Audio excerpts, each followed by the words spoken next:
Zéro déchet au boulot. Bienvenue dans le podcast qui vous accompagne vers le zéro déchet au travail. Vous êtes sensible à prendre soin de la planète, œuvrer pour diminuer les déchets à la maison, mais au travail c'est le désastre. Gâchis de papier, d'emballage, indifférence des collègues, vous vous sentez démuni face à l'ampleur de la tâche. Alors, bonne nouvelle, ce podcast s'adresse à tous ceux qui souhaitent avancer de manière positive et concrète dans une démarche de diminution des déchets en entreprise. À travers ce podcast, vous allez découvrir des exemples inspirants d'individus qui font bouger les lignes au travail, des outils concrets pour réfléchir à la démarche et même partir à la rencontre de structures qui peuvent vous aider. Allez, place au sujet du jour. Bienvenue dans ce nouveau podcast. Aujourd'hui, nous allons parler d'une piste inattendue pour le zéro déchet. Donc, j'ai invité Anne-Sophie Bulté, en charge du développement durable pour la ville de Saint-André-les-Villes, située dans le Nord. Bonjour Anne-Sophie. Bonjour Sophie. Alors, pour la petite histoire, l'idée de ce podcast est venue au détour d'une conversation. Je venais de finaliser une animation pour les familles zéro déchet sur le ménage au naturel. J'étais invitée par Anne-Sophie qui participait à l'atelier. Nous avons papoté nos actions autour du zéro déchet et vous m'avez fait part, Anne-Sophie, d'actions innovantes qui m'ont beaucoup étonnée. Alors, j'ai eu envie de partager au plus grand nombre avec une petite idée derrière la tête, celle d'inspirer des collectivités ou même des entreprises. Alors, Anne-Sophie, pouvez-vous vous présenter, alors au regard de votre travail, et pourquoi pas parler des familles zéro déchet, ce que c'est exactement, comment ça se passe? Alors, moi, je m'appelle Anne-Sophie. Je travaille depuis un petit peu moins d'un an sur la commune de Saint-André en tant que chargée de mission développement durable. Et j'ai exercé pendant 10 ans auparavant sur une autre commune de la métropole sur des fonctions de cadre de vie, donc où il y avait déjà les questions de la propreté et des déchets. Et j'avais aussi une compétence sur le domaine funéraire qui n'est pas très loin, contrairement à ce qu'on pourrait penser, des déchets. Et puis donc à Saint-André, ils ont souhaité mettre en place des actions de développement durable assez larges pour changer un peu les pratiques à l'interne en tant que structure et employeur que à l'externe en direction des citoyens. Et donc du coup, j'ai été recrutée sur ce poste et on a commencé à lancer le projet notamment des familles zéro déchet et plusieurs autres projets développement durable sur différentes thématiques en ville. Alors, est-ce que vous pouvez aller un petit peu plus loin sur les familles zéro déchet? Donc, si j'ai bien compris, la collectivité s'est lancée cette année dans cette nouvelle démarche. Est-ce que vous pouvez nous la présenter concrètement, en quoi ça consiste? Voilà, et puis quel est le bénéfice éventuellement pour votre collectivité de lancer cette démarche? Alors on a rejoint effectivement le programme des familles zéro déchet cette année, c'est notre première saison zéro déchet à Saint-André. On s'est appuyé sur la ville de Roubaix qui a été moteur sur les sujets de déchets et les projets de réduction de déchets à la source. Donc on a échangé avec eux, ils nous ont présenté le dispositif en nous expliquant que voilà, l'intérêt c'était de fédérer les familles autour d'ateliers zéro déchet, c'est-à-dire qu'on leur présente un peu l'intérêt de la démarche qui est de réduire les déchets à la source, pas juste de bien trier, mais vraiment d'avoir une réflexion globale, de réfléchir à tout ce qu'on consomme et à tous les déchets qu'on génère comme ça. Et qui va de pair avec des ateliers zéro déchet qui permettent aux familles d'avoir un accompagnement, d'avoir des bons conseils et de pas être seul, par exemple, à chercher sur Internet, à tester des choses, à se dire ça marche pas, et puis du coup être déçu et peut-être ça rend les choses compliquées. Donc l'intérêt de la démarche et du défi, c'est vraiment que les gens soient accompagnés par des professionnels qui ont vraiment des méthodes testées, approuvées, faciles à faire. Et du coup, c'est de montrer aux gens l'intérêt direct de réduire leurs déchets et la facilité, parce qu'il y a aussi beaucoup de mythes autour du zéro déchet, que c'est dur, c'est peut-être plus cher, c'est compliqué, ça demande plein de matériel ou plein de changements. Et du coup, le défi, c'est aussi montrer aux gens que c'est aussi beaucoup plus simple que ce qu'on pourrait penser. Et l'intérêt pour la ville, il est aussi que chaque saison, on reconduit avec des nouvelles familles ces défis-là. Et puis les familles, elles vont en parler autour d'elles, donc ça va faire des petits. Et le but, c'est de toucher le plus grand nombre sur ces sujets-là, de motiver, de fédérer et puis de réduire les déchets tous ensemble. Et finalement, ça donne aussi pour la ville un lien privilégié avec ses citoyens qui est assez différenciant de ce qu'on peut avoir habituellement. Voilà, j'imagine par exemple sur des gens qui râlent parce que les poubelles sont pas rentrées ou ce genre de choses. Là, finalement, vous avez un lien positif avec vos citoyens sur votre territoire. Oui, ça crée vraiment un lien de proximité. C'est un des piliers du zéro déchet défendu par Roubaix et défendu qui rejoignent le dispositif. C'est vraiment d'être en proximité avec les habitants, d'être un interlocuteur vraiment privilégié pour répondre à leurs questions, les orienter sur les sujets de déchets aussi. Et ça permet aussi à la ville d'expliquer comment elle gère les déchets, avec aussi la métropole qui est en charge des collectes, etc. Les contraintes qu'on peut rencontrer, les déchets qu'on trouve partout. Parce que quand les gens consomment, par exemple, beaucoup de produits avec beaucoup d'emballages, c'est aussi nous, ville, on retrouve ces emballages au trottoir, parce que soit ils n'ont pas été mis à la poubelle, soit ils sont tombés de la poubelle, et donc on les ramasse, et c'est un coût pour les collectivités et donc pour les gens. Et donc c'est vrai que tout ce principe-là zéro déchet, c'est une boucle vertueuse. Si les gens consomment moins de produits qui génèrent du déchet, c'est aussi plus simple à gérer pour eux et pour la collectivité et pour les partenaires propreté, parce qu'on a moins de déchets compliqués à gérer, à trier, justement quand ils sont pas triés, à incinérer aussi. Donc du coup voilà, c'est une boucle vraiment vertueuse. On part du début en se disant on touche les gens au plus près, au moment où ils vont générer le déchet, et le but c'est que ça aide tout le monde dans tout le chemin du déchet jusqu'au bout, à se simplifier la vie sur tout ça. Donc tout le monde est gagnant. Normalement, oui. Donc le citoyen se mobilise, bravo. Alors est-ce que vous constatez d'autres demandes sur votre territoire au sujet du zéro déchet? Je pense aux effets collatéraux, c'est-à-dire par exemple des familles qui participent à ce dispositif, qui travaillent dans des entreprises ou qui sont impliquées dans l'école de leurs enfants et qui vous font des demandes spécifiques en lien avec ces autres lieux finalement pour mettre en place la diminution des déchets. Oui, tout à fait. Il y a très rapidement des hétéros positifs qui apparaissent. Alors il y en a qui vont concerner directement la mairie, c'est-à-dire que justement on va nous dire et vous collectivité en interne, qu'est-ce que vous faites pour réduire vos déchets? Donc ça peut être nos déchets de bureau, puisqu'on est des administrations, on consomme beaucoup de papier, d'alimentation, dans nos différentes compétences. Donc il nous renvoie dans l'école de mon enfant, est-ce qu'il trie, est-ce qu'il y a un composteur, est-ce qu'il y a un potager. Donc voilà, ça re-questionne toutes nos pratiques à nous.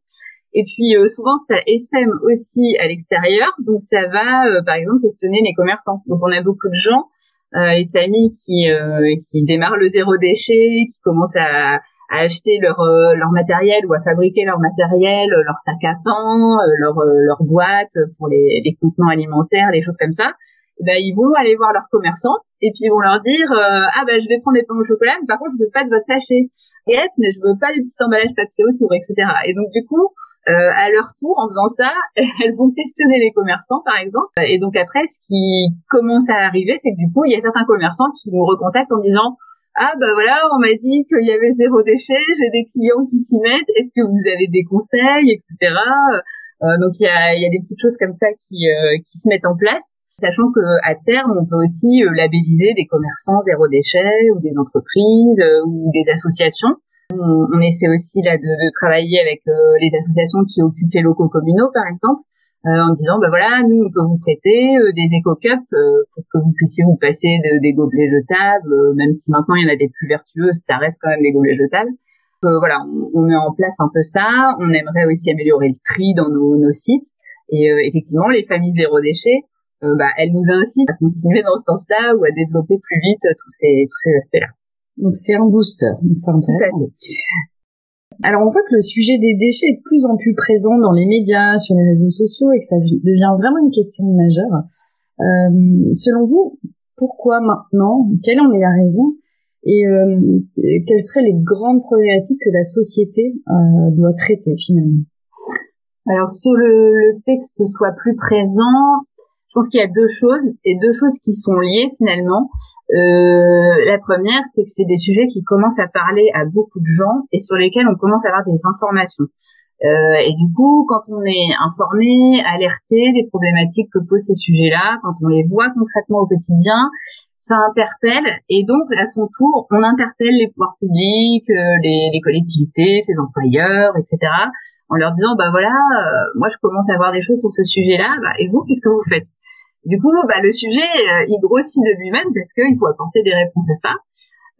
Et puis le deuxième aspect qui découle de ça, c'est la législation. La loi, elle commence à être beaucoup plus directive sur les déchets, le tri, sur même juste la quantité de déchets. Parce que, par exemple, nous, en tant que collectivité, on nous a longtemps légalement dit, voilà, faut trier tel type de déchets de telle façon, sans nous questionner sur pourquoi est-ce qu'on en a autant des déchets ou d'où ils viennent. Enfin voilà, on nous demandait juste de trier, sans se dire, est-ce que vous aviez besoin d'acheter des choses qui généraient ces déchets-là. Et aujourd'hui, la loi, elle a un peu changé de prisme sur ce point de vue-là. Elle vient plus nous dire maintenant, faut réfléchir à la vie du produit depuis le début jusqu'à la fin, et donc aux déchets potentiels que ça génère. Elle vient nous dire aussi, voilà, on vous demande de baisser de tant de pourcents la masse de déchets que vous produisez.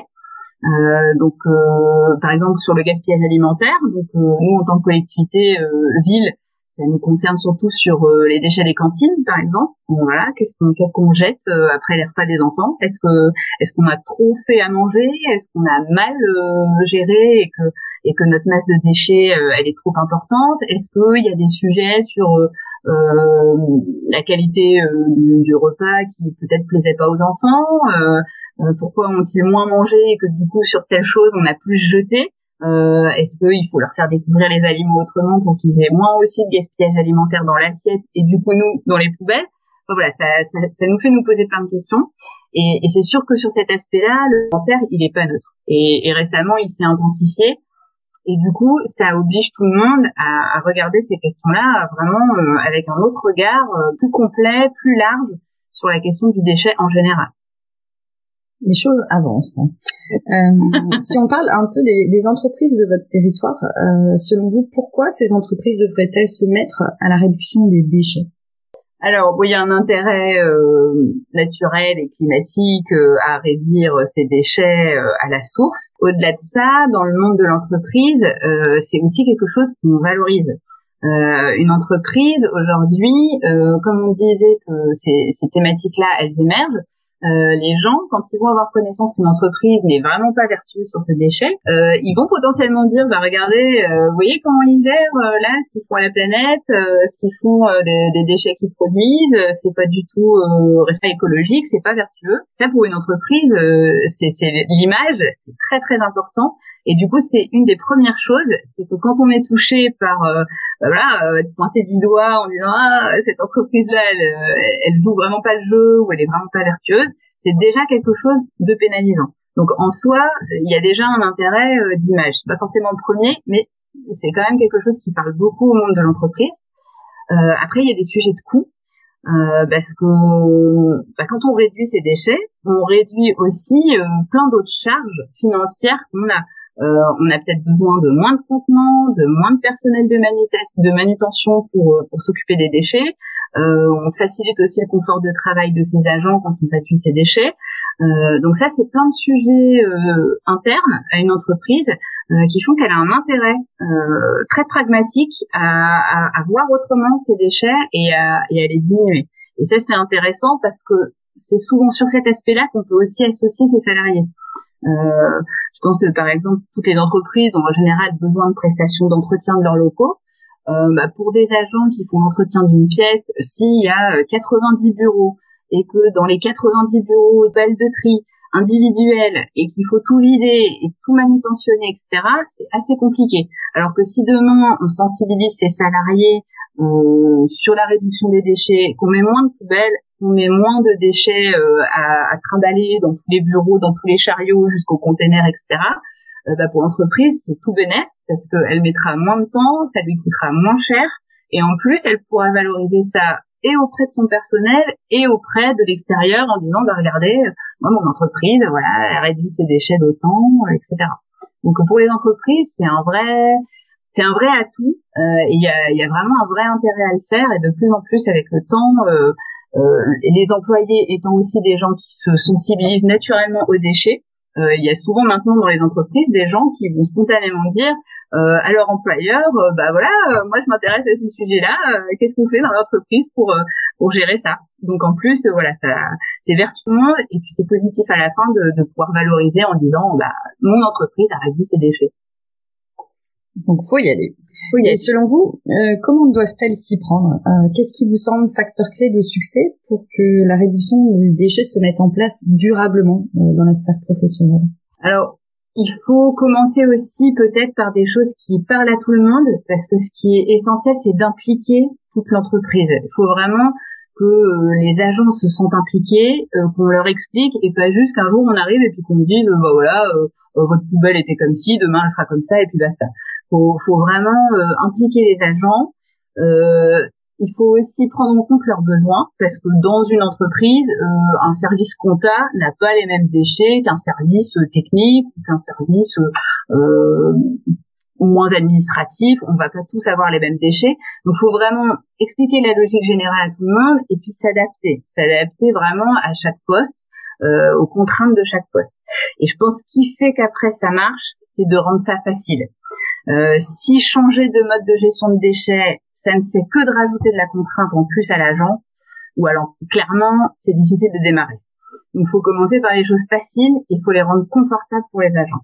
Si ça rend leur travail plus dur, si demain ils ont besoin d'un matériel qu'ils n'ont pas pour bien trier, ils vont pas le faire. S'ils n'ont pas le matériel qu'il faut, ils le font pas bien, ça marchera pas, ça va les énerver, ils se plaindront, ça va les entraîner dans une boucle moins positive. Et du coup, il y aura moins cet effet, on s'y met collectivement, on est fier de le faire, on s'implique, etc. Donc, faut choisir ses batailles.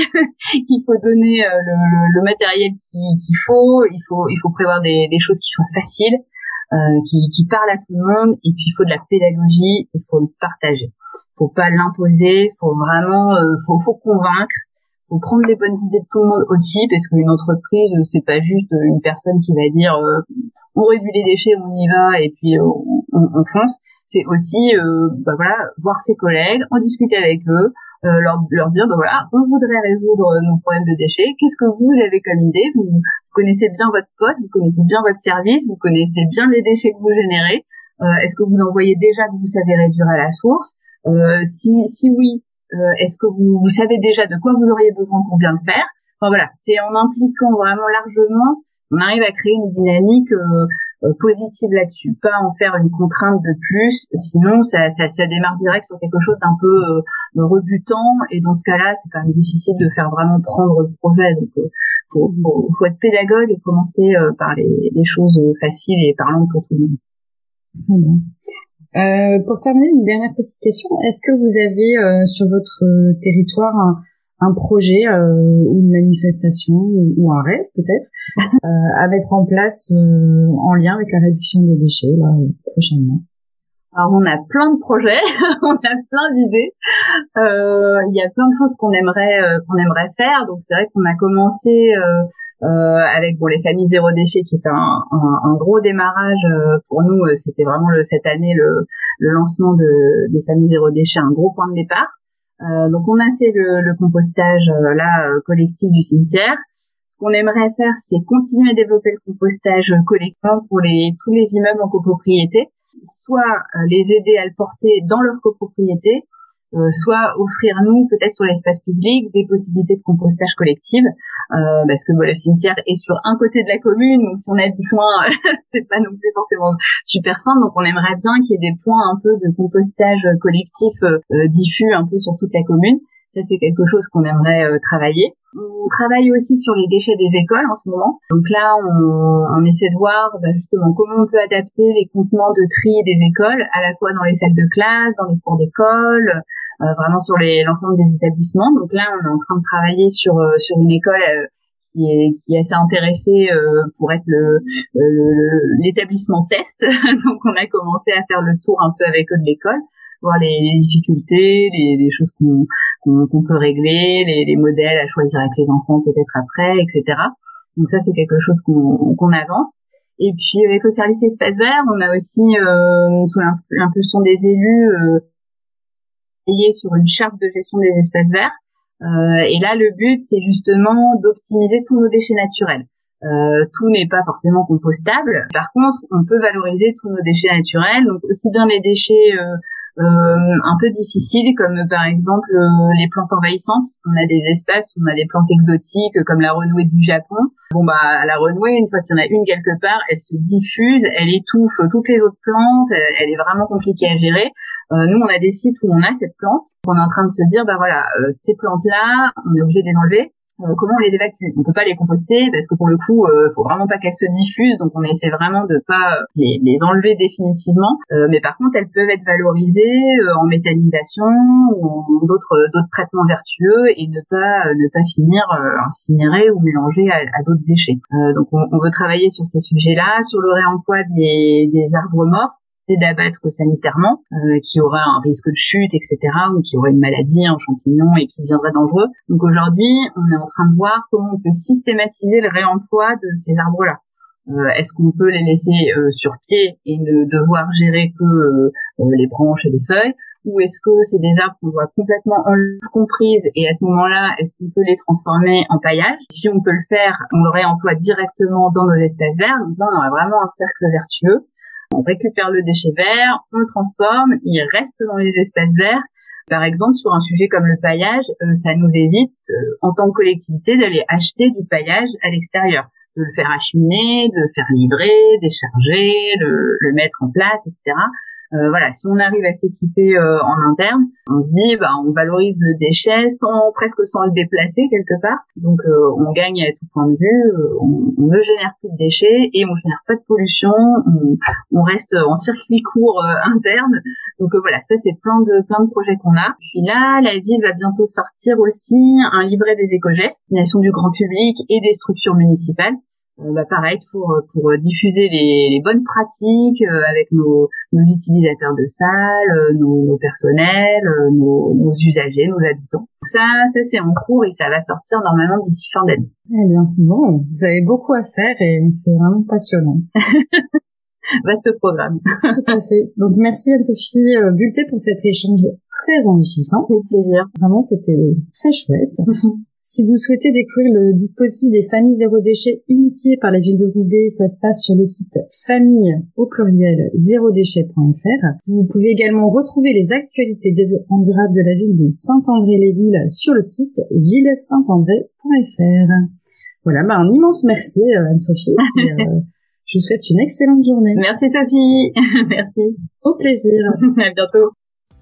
Nous allons à présent passer au témoignage de Caroline Le Soin, qui est roubaisienne et qui a fait partie de l'une des premières familles qui ont expérimenté le défi famille zéro déchet il y a à peu près 6 ans. Bonjour Caroline. Bonjour Sophie. Caroline, pouvez-vous vous présenter, vous et votre famille? Alors, je suis Caroline Le Soin, j'habite à Roubaix depuis une 15aine d'années avec mon mari et nos 4 enfants. Et voilà, on a fait partie des défis Famille Zéro Déchet en 2016. Très bien. Qu'est-ce qui vous a amené à vous lancer dans le défi Famille Zéro Déchet? Qu'est-ce qui a été le déclic pour vous par rapport à cette démarche? Alors, je dirais que c'est l'encyclique du pape qui alertait déjà sur la planète et sur le besoin d'en prendre soin.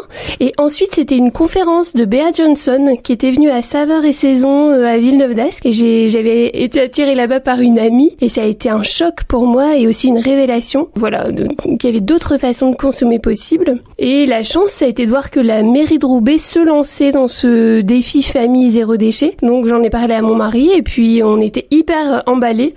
C'est le cas de le dire pour participer. Très bien. Alors pour vous, le défi a consisté en quoi? Qu'est-ce que vous y avez découvert? C'était quoi concrètement pour vous ce fameux défi? Ce que j'en retiens maintenant avec plusieurs années de recul, ce qui me revient vraiment, c'est les rencontres et les ateliers pratiques. Les rencontres parce qu'on avait des temps forts entre familles zéro déchet et on s'est aperçu qu'on était plusieurs, qu'on n'était pas seuls à avoir ce questionnement sur comment consommer différemment pour protéger la planète. Ça faisait du bien de rencontrer d'autres Roubaisiens avec les mêmes idées ou le même questionnement. Et puis aussi tous ces ateliers hyper pratiques où on nous apprenait à faire des choses. C'est ça qui me revient, notamment des ateliers où on pouvait vraiment participer en famille avec les enfants. Quel type d'atelier, par exemple? On a appris à faire de la confiture, on a appris à faire des produits d'entretien, les produits aussi de beauté. On a appris à faire notre propre compost, à l'entretenir. On a appris à mieux gérer le frigo, les restes, des choses très très concrètes. J'ai appris aussi à raccommoder les chaussettes. Voilà, donc ça fait plein de nouvelles compétences, on va dire, qu'on ignorait jusque-là. Et vous aviez l'obligation peut-être de peser vos déchets? Il y avait Oui, c'est vrai que ça pouvait faire peur au début de se dire mais mon Dieu, comment est-ce que je vais prendre le temps de peser mes poubelles? Comment s'y prendre? Et en fait, ils nous fournissent un pesant qui est hyper simple d'utilisation. Et je pense qu'on le faisait à raison d'une fois par semaine. Voilà, c'était pas si difficile que ça, le fait de devoir peser chaque déchet. Il fallait rendre compte dans un logiciel peut-être? Oui, on était inscrits et en ligne, on pouvait... Alors nous, on le faisait une fois par semaine où on remplissait nos chiffres. Ça permet vraiment au bout d'un an de voir la réduction pour chaque famille. Et alors, qu'est-ce que ça a changé pour vous, à titre personnel, et pour votre famille? Ça a vraiment changé nos habitudes de consommation. C'est-à-dire, plutôt que de se précipiter pour acheter quelque chose, racheter en fait quand quelque chose est défaillant, plutôt essayer de réparer, plutôt essayer d'acheter de l'occasion plutôt que du neuf. C'est ça surtout que j'en retiens. Après, ça a aussi été bénéfique pour notre santé et ça, c'était un effet inattendu. Moi, par exemple, j'ai des problèmes respiratoires et le fait d'avoir utilisé des produits d'entretien naturels, donc avec bicarbonate de soude, vinaigre, huiles essentielles, ça m'a enlevé beaucoup d'allergies. Pareil pour mes enfants au niveau de l'eczéma, en utilisant des produits beaucoup plus naturels et parfois faits maison. Ça, c'était un bonus inattendu, on va dire. Chouette. Et alors, vos enfants, justement, facile ou difficile à embarquer dans l'aventure? Ils avaient entre 6 et 12 ans quand on a commencé, ce qui est pour moi l'âge un peu idéal où on suit encore ses parents le week-end aux ateliers, où on remet pas tout en question.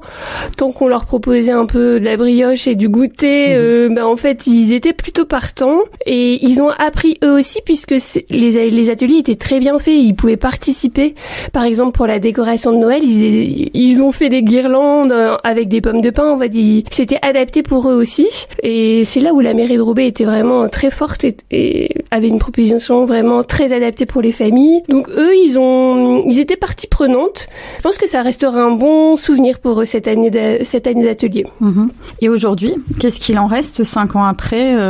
Est-ce que vous continuez à participer à des ateliers? Est-ce que vos enfants continuent un peu à faire attention aux déchets? Ou vous-même? Est-ce que c'est quelque chose qui perdure ou c'est passé à la trappe? Non, je pense qu'il nous reste quand même les fondamentaux. Ça a vraiment changé notre façon de vivre, notre façon de consommer. Ça nous a fait faire aussi beaucoup d'économies, forcément, puisqu'on achetait beaucoup moins. Du coup, c'est resté. Mais je peux dire que 6 ans après, on a encore tous ces réflexes, donc de réparer plutôt que de jeter, d'acheter d'occasion, de faire notre compost. On a lâché sur quelques petites choses, peut-être notamment les courses en vrac où on est un peu moins assidu ces derniers temps. Mais il nous reste beaucoup de cette année zéro déchet en famille. C'est un mode de vie. Je pense que quand on commence, on s'arrête plus. Ouais. Et voir, on continue peut-être à cheminer aussi, on continue à avancer d'une manière ou d'une autre. Oui, il y a encore des questionnements avec les enfants qui grandissent, qui deviennent ados, qui acceptent peut-être un peu moins certains produits naturels, qui ont à nouveau plus envie de vernis à ongles ou de choses comme ça. Il y a encore d'autres négociations à venir, mais voilà, ça reste une belle expérience. Et vous continuez à participer à des ateliers ou? J'ai continué dans les années suivantes. Maintenant, j'avoue que on est fort pris par le boulot peut-être, ou alors on a eu peut-être un peu l'impression d'avoir fait le tour des ateliers qui étaient proposés, même si une piqûre de rappel fait pas de mal de temps en temps. Pour conclure, Caroline, auriez-vous un conseil à transmettre à ceux qui envisagent de se lancer? Je dirais que ça fait peut-être peur au début, on se dit oh là là, zéro déchet, c'est un objectif hyper ambitieux, alors que on y va pas à pas, et même les toutes petites victoires sont satisfaisantes. Donc j'invite vraiment chaque citoyen à s'y mettre. Très bien. Merci Caroline Ossoin pour votre précieux témoignage et je vous souhaite une excellente journée. Merci. Merci pour votre écoute. Retrouvez un nouvel épisode chaque mardi dès 7h du matin. Et si vous voulez suivre les publications du podcast Zéro déchet au boulot, inscrivez-vous à la newsletter et vous recevrez dans votre boîte mail l'accès à chaque nouvel épisode. Vous retrouverez le lien dans le descriptif. Je suis Sophie Free. Dans la vie, je travaille pour sensibiliser au développement durable et je parle notamment du zéro déchet.